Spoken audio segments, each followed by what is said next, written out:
I believe we do have tendency, especially in Qatar, to convert challenges into opportunities. And we've demonstrated it a couple of times, especially in the last decade, I would say. And we've seen basically the championship of the private sector building the manufacturing base and the service base, that all of us have witnessed an exceptional World Cup event that has been built by the private sector.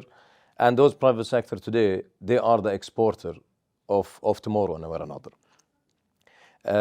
Challenges are common across basically region and globe, especially for exporter, and to basically tapping into different markets, understanding the regulatory environment, tariffs, and we've seen a couple of events happening on the tariff side. And also, how can we establish a competitive product and exporter for them basically to navigate those challenges in a way or another. As QDB, we are not a typical or a conventional ECA by itself. We are more of a broader range, one-stop shop, providing all the advisory services, financing, indirect financing through guarantees and insurance, export credit insurance. And just last year, we've activated the full potential and we unleashed our new EXIM product, which is basically the buyer's credit product through direct lending, insurance guarantee. Also, we have activated our WTO insurance program. And we also launched our internationalization financing scheme, allowing basically exporter to go and operate beyond Qatar borders in a way or another, also to attract and to have a better supply chain to tap into a third market, or basically as the main market that they have tapped into it. All of those services are provided under one roof. And yes, I've received a couple of questions whether this is the right model for a DFI, ECA, Exim Bank to be operated with, or basically always to have the Chinese wall between those expertise and specialties. But the way that I look at it, we do have today the 360 degree on the accounts and on the companies itself. So for you to reach the exportability, you need to establish the startup, you need to scale them up until they reach the competitiveness edge for them to go beyond your local market in a way or another. And by having the fragmentation or the scattered services, it's hardly you can accomplish such. And by the existing model that we have, we can navigate the challenges that you brought within your question. And we have all the products and services that could overcome those challenges.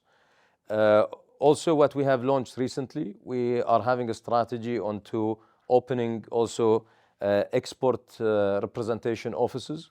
We just opened beginning of this year the first one in Riyadh, Saudi Arabia, because we see the momentum in the Saudi market and in compliance with their Vision 2030, especially throughout all the infrastructural projects and stadiums, educational cities, and so on and so forth, for the preparation to host number of sports events.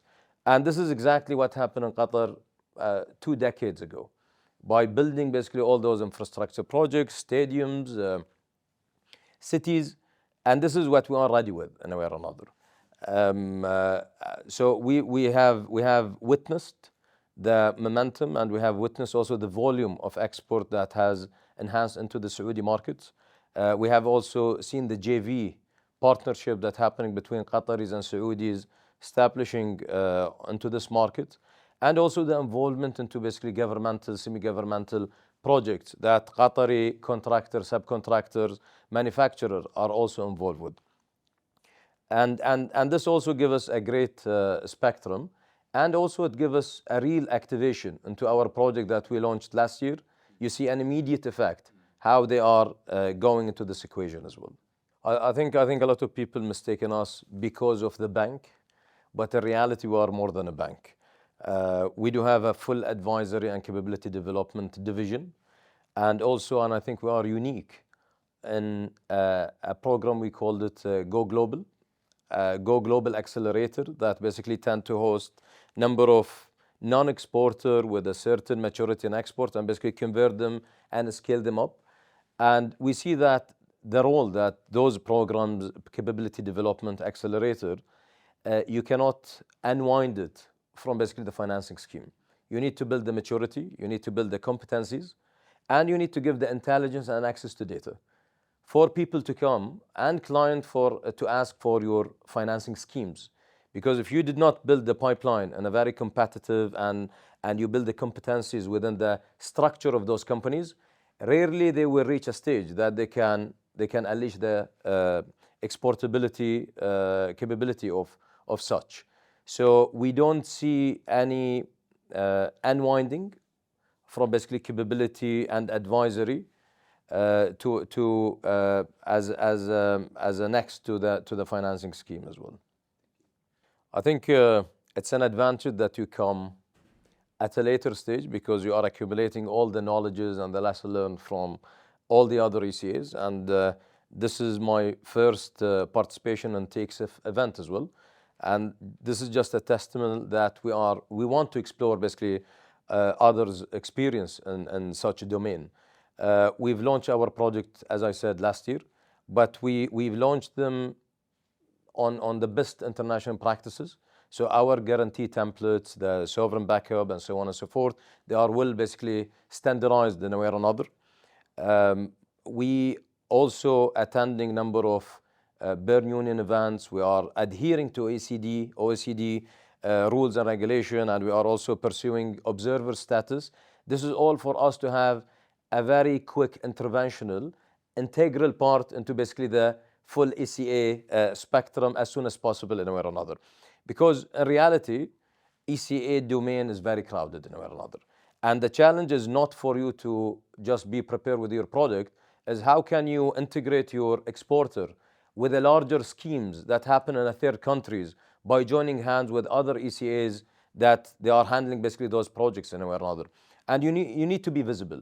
And maybe the underlying message that I want to convey through this interview, that we are opening for collaboration across all the ECAs and the DFIs as well. Because today we are not just representing a typical ECA or a reinsurer. No, we are representing basically the full spectrum that we can also help from different fronts. I mean, we are promoting also Qatar as an investment hub and also a launch pad in a way or another, and also as a re-exporting hub. For any companies that they feel that there is a scalability, ECAs today, they have a product for internationalization scheme. They can liaise with QDB, and we can basically, based on their guarantee, we can also finance an establishing of services hub or manufacturing facilities that gives also accessibility to Southeast Asia and Africa as well. And also for any manufacturing facilities that has an integration with low carbon metal raw material, for example, we do provide such, and it will have a competitive edge, having basically an easiness to be competitive and basically tap into a different markets as well. And also the utilities, low intense, high intense utilities. We have also a very attractive environment for such in a way or another.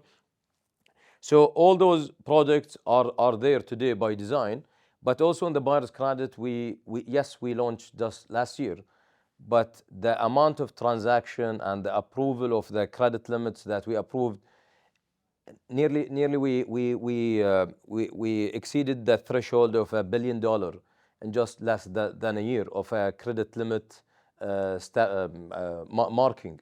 So it's a bold move, and we are open for collaboration. But we do have also a perception, and we are convinced that without us speaking and collaborating with other ECAs, I don't think that we can achieve much. Well, I think if you adhere to those standard and regulation, the playbook, let's say, this is where you can have an easy integration with a wider ecosystem in a way or another, especially in the ECA domains, especially that you are a new entrant, let's say. You need basically other to also observe you as a matured ECA, even not from basically historical maturity, but at least from readiness maturity, I would say. And this is why we are very much we are very much adhered to the OECD regulation, avoiding basically any deviation whatsoever, because it will give us basically a better leverage in terms of accessing into the deals that we think that our exporter, whether on the service or the manufacturing aspect, they will benefit much versus us deviating and basically having those subsidy schemes and so on and so forth. And it will let us basically play solely in a market that we just start navigating. So if you trade off, you will find basically the one is on the other side, not basically playing solely, especially in a crowded market.